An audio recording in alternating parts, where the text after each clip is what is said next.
जय श्री कृष्णा। क्या आप जानते हैं इस कलयुग में सबसे आश्चर्यजनक बात क्या है? वो ये है कि आज के इस समय में मनुष्य सोचता नहीं है। शायद उसके पास सोचने के लिए समय ही नहीं है। वो अपने दैनिक कार्य और जिम्मेदारियों में इतना उलझ चुका है कि उसे अपने विषय में सोचने का समय ही नहीं है, और समय के चलते हुए लंबा समय कब बीत जाता है पता ही नहीं चलता। इसलिए कहा जाता है कि मनुष्य जीवन का एक एक पल मूल्यवान है। इस लक्ष्य को प्राप्त करने के उद्देश्य से आइए आज की कथा का श्रवण करते हैं। आइए आज की कथा आरंभ करते हैं। कार्तिक महात्म्य का 29वां अध्याय। प्रभु कृपा से लिख रहा सुंदर शब्द सजाए। कार्तिक मास महात्म्य का 29वां अध्याय। राजा पृथु ने कहा, हे मुनि श्रेष्ठ, आपने कलहा द्वारा मुक्ति पाए जाने का वृतांत मुझसे कहा, जिसे मैंने ध्यान पूर्वक सुना। हे नारद जी, यह काम उन दो नदियों के प्रभाव से हुआ था। कृपया यह मुझे बताने की कृपा कीजिए। नारद जी बोले, हे राजन, कृष्णा नदी साक्षात भगवान श्री कृष्ण महाराज का शरीर और वेणी नामक नदी भगवान शंकर का शरीर है। इन दोनों नदियों के संगम का महात्म्य श्री ब्रह्मा जी भी वर्णन करने में समर्थ नहीं है। फिर भी चूंकि आपने पूछा है, इसलिए आपको इनकी उत्पत्ति का वृत्तांत सुनाता हूँ। ध्यान पूर्वक सुनो। चाक्षसु मनवंतर के आरंभ में ब्रह्मा जी ने संग पर्वत के शिखर पर यज्ञ करने का निश्चय किया। वह भगवान विष्णु, भगवान शंकर तथा समस्त देवताओं सहित यज्ञ की सामग्री लेकर उस पर्वत के शिखर पर गए। महर्षि भृगु आदि ऋषियों ने ब्रह्म मुहूर्त में उन्हें दीक्षा देने का विचार किया। तत्पश्चात भगवान विष्णु ने ब्रह्मा जी की भार्या त्वरा को बुलवाया। वह बड़ी धीमी गति से आ रही थी। इसी बीच में भृगु जी ने भगवान विष्णु से पूछा, हे प्रभु, आपने त्वरा को शीघ्रता से बुलाया था, वह क्यों नहीं आई? ब्रह्म मुहूर्त निकल जाएगा। इस पर भगवान विष्णु बोले, यदि त्वरा यथा समय यहाँ नहीं आती तो आप गायत्री को ही स्त्री मानकर दीक्षा विधान कर दीजिएगा। क्या गायत्री पुण्य कर्म में ब्रह्मा जी की स्त्री नहीं हो सकती? नारद जी ने कहा, हे राजन, भगवान विष्णु की इस बात का समर्थन भगवान शंकर जी ने भी किया।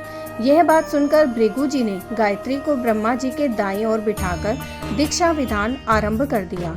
जिस समय ऋषि मंडल गायत्री को दीक्षा देने लगा, उसी समय त्वरा भी यज्ञ मंडल में आ पहुंची। ब्रह्मा जी के दाईं ओर गायत्री को बैठा देखकर ईर्ष्या से कुपित होकर त्वरा बोली, जहाँ अपूज्यों की पूजा और पूज्यों की अप्रतिष्ठा होती है, वहाँ पर दो वृक्ष, मृत्यु तथा भय तीनों अवश्य हुए करते हैं।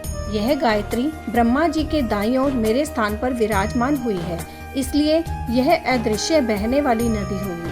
आप सभी देवताओं ने बिना विचारे इसे मेरे स्थान पर बिठाया है, इसलिए आप सभी जड़ रूप नदियां होंगे।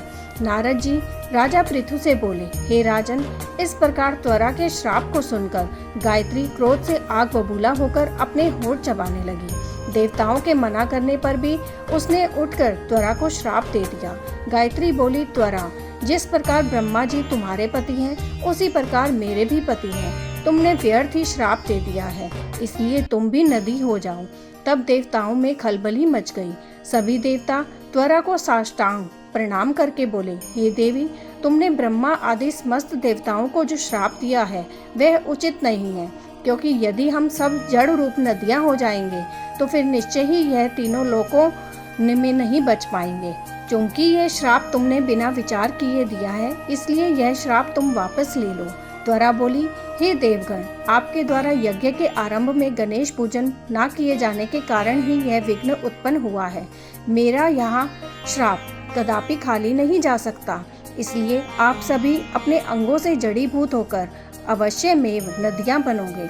हम दोनों सौतने भी अपने अपने वंशों पश्चिम में बहने वाली नदियां बनेंगी। नारद जी राजा पृथु से बोले, हे राजन, त्वरा के यह वचन सुनकर भगवान विष्णु, शंकर आदि सभी देवता अपने अपने अंशों से नदियां बन गए। भगवान विष्णु के अंश से कृष्णा, भगवान शंकर के अंश से वेणी तथा ब्रह्मा जी के अंश से कुद्मवती नामक नदियां उत्पन्न हो गई। समस्त देवताओं ने अपने अंशों को जड़ बनाकर वहीं संग पर्वत पर फेंक दिया। फिर उन लोगों के अंश पृथक पृथक नदियों के रूप में बहने लगे। देवताओं के अंशों से सहस्त्रों की संख्या में पश्चिम की ओर बहने वाली नदियां उत्पन्न हो गई। गायत्री और त्वरा दोनों पश्चिम की ओर बहने वाली नदियां होकर एक साथ बहने लगी। उन दोनों का नाम सावित्री पड़ा। ब्रह्मा जी ने यज्ञ स्थान पर भगवान विष्णु तथा भगवान शंकर की स्थापना की। दोनों देवता महाबल तथा अति बल के नाम से प्रसिद्ध हुए। हे राजन, कृष्णा और वेणी नदी की उत्पत्ति का यह वर्णन जो भी मनुष्य सुनेगा या सुनाएगा उसे नदियों के दर्शन और स्नान का फल प्राप्त होगा। यही ये कथा समाप्त होती है। जय श्री कृष्ण।